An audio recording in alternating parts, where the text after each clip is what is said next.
Let's review the main types of blood vessels and their functions. Arteries carry blood away from the heart under high pressure.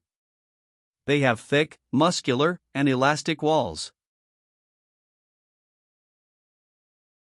Veins return blood to the heart. They have thinner walls than arteries but are not specialized for exchange. Capillaries are tiny vessels connecting arterioles and venules. They are the primary site for gas and nutrient exchange. Arterioles are small branches of arteries leading into capillary beds. Venules collect blood from capillaries but are not the main exchange site. The vessel with the thinnest wall is the capillary. It has a single layer of endothelial cells for efficient exchange.